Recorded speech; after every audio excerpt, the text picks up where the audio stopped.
to Liz and Let Grow. My name is Liz, and I will be your host for this evening. Anyway, I just wanted to say thank you for watching, and I hope you enjoy this video of me walking around my garden, pointing at things, and trying not to show too much of where I live, but also show you how I'm trying to improve where I live. So, fun little, it's a fun task, but we'll see how well I can do it. Anyway, take care. Thank you for watching.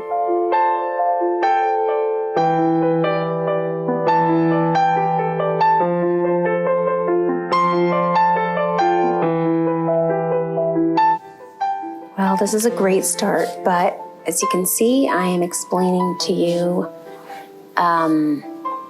this garden here. So this is flanking my driveway, and this sticky looking thing I'm pointing at here is a red bud, and it was just about that high when I planted it.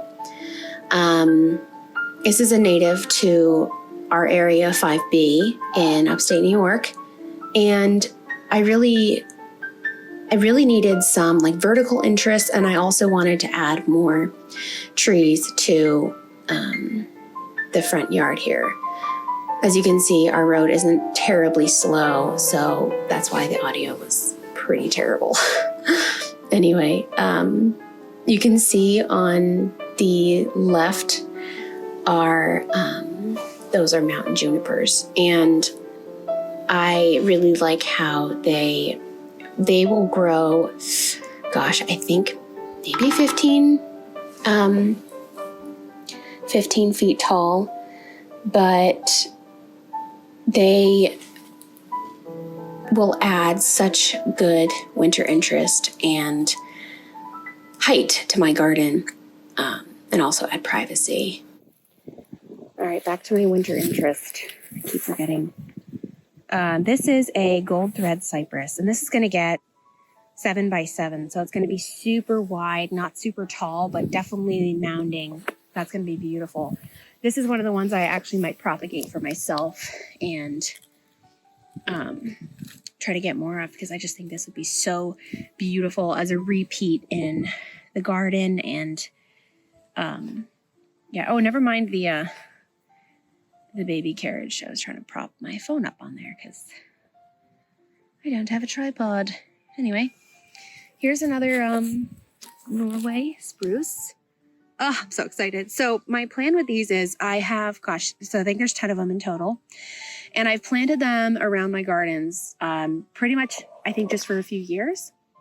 And then once they get big enough, I'm going to put them in the back for more of a screen moment.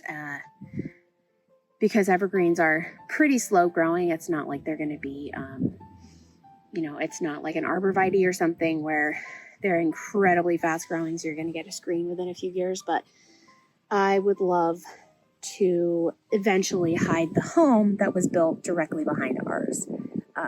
No one else has a home directly behind them, but we do. So I would love to hide it, but without hiding too much of the beautiful, I think those are the Catskill Mountains behind me. But anyway, that's that bed. Let me move over to the next one. All right, and here we have another one of those Norway spruce, little baby. Hey, little baby. I've got a Benjamin Britten rose, but this is more of that low-lying juniper here. We've got another Norway spruce. I don't know, it's kind of hard to tell. Right there. Got another little Norway spruce. Got another one there. That one's easier to see. This is another red bud here that I planted from a little twig, and it's pretty exciting because I would just love to have, like, they're just so incredibly beautiful in the spring, just covered in pink flowers. This, I've got some more stuff that I've clipped back, but this is a little, I'm actually not sure what kind of tree this is, but it's a tiny, tiny little sapling that I planted. It actually grew out of this mulch, which came from couple of streets down. But a hot tip, you can just ask for mulch, and a lot of companies have to pay to dump. And if you are on the way, it's much easier for them. So anyway, we'll see what that turns into. This is a little bit of yard art that I'm working on it, but anyway, got some little dogwoods here.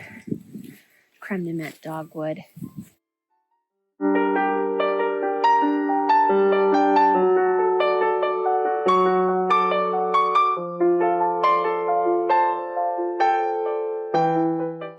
Just an overview of what this garden bed looks like. I did find a free Benjamin Britten David Austin rose right here, and it's already pushing new growth from when I planted it just about, gosh, I think a month ago. I picked this up in Massachusetts. So there's some more of those evergreens.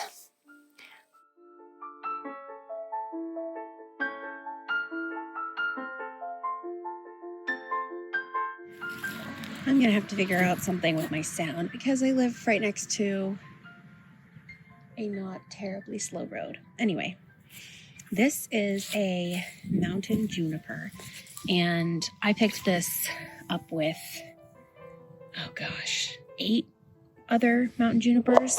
Got them for almost a steal. And it's funny because they're kind of growing like this, but it was because she had them planted on a bit of a slope. So they grew straight on the slope. And then when I planted them straight, I tried to, straighten them out a little bit, but they pretty much, they want to grow like this, but it's kind of cool. It's a little bit windswept, but I'm going to stake them. Maybe in this video, maybe in the next video.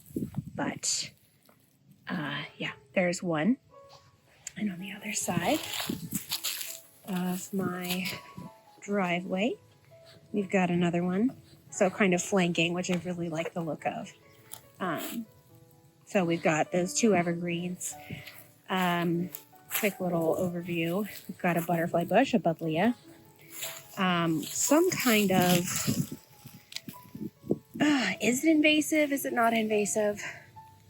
It's really pretty. It's some kind of like evergreen vining thing. So I transplanted this from one of my friend's yards, and maybe future me is regretting it because I'm gonna need to look up more on it, but I'll let you know if I end up tearing it out.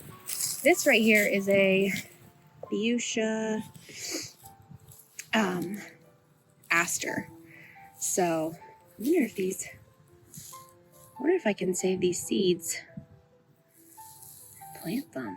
Maybe I'll just toss them here, see if any happens. I also took I was weed trimming around here, and I accidentally whacked off a little bit of this, so I stuck it in the ground, and I think it's actually, I don't know if you can see that, I think it's actually rooting in, so it's kind of exciting. But I'm really excited. This is going to get like 5x5 or 6x6. So definitely going to be, a little bit more of a hefty hedge, which I'm excited about. Because I would love, a little bit more privacy, like in front of our house, stuff like that. A little rose bush. This is really beautiful. You can see one of the buds here. Beautiful, like deep purple red color. And lots of new growth. I mean, it shot up. This is all new growth here. Gosh, like a foot and some. But I just got that off of Facebook Marketplace from another grower, and I've transplanted a bunch of black-eyed Susans here and like around the garden because I really want repetition. Repetition makes for like very pleasing to the eye, and I've cut down a whole bunch of stuff, so it'll be exciting to see it all come back in the spring. We've got hostas and daylilies, and there's going to be tulips in the spring I've planted. So, oh my gosh, it's so exciting. We've got more. These are irises. But Costco had a whole bunch, so that was exciting. Oh my gosh. So this was, one of the first things I ever planted was this beautiful, like pinky red lupin. And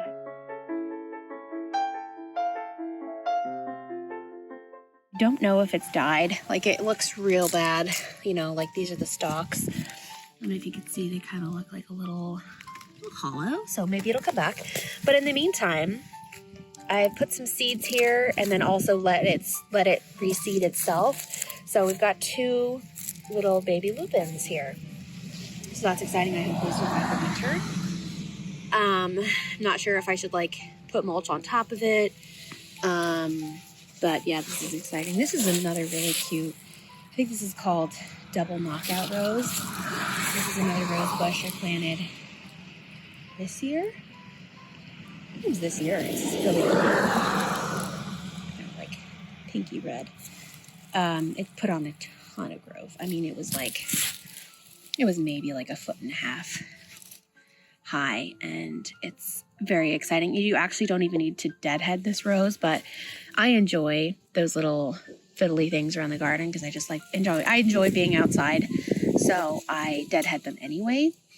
I might not coming up, like, because I don't know if you can see, but this is the rose hip underneath the rosebud. So if you let the flower die, sometimes, and I'm not sure that this rose is a good example of that, but sometimes you get rose bushes that the rose hips turn really beautiful colors, and then you get like a beautiful winter interest from your rose bush. So it doesn't just kind of look like dead twiggy things. But I suspect that this rose bush is not one of those, because here's one that I did not hit deadhead, and they don't look that great. Anyway, this is more of like an L-shaped bed. You could tell that my edging is pretty non-existent, but I will probably keep it that way because I'm low maintenance and I prefer that my garden be as well. Here's more winter interest.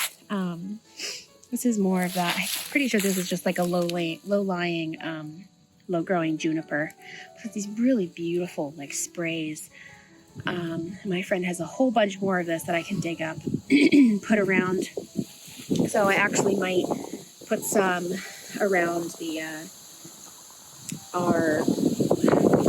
that's not a transformer box, but whatever ugly box that is. And then this is another, this is a Norway spruce that I got from the Arbor Day Foundation. You make like once a year, I think you can make like a $12 donation. They sent me like 10 trees and 2 little lilac bushes, but bushes is a very generous term for the little twigs. But, you know, we plant for the future and not the present, so at least that's how I plant.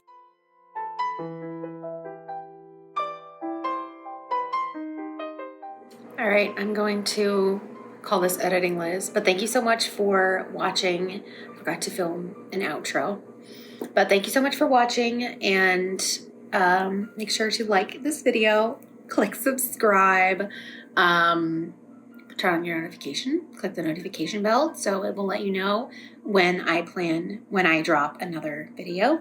I think I'm hoping to do one every 2 weeks, maybe every week.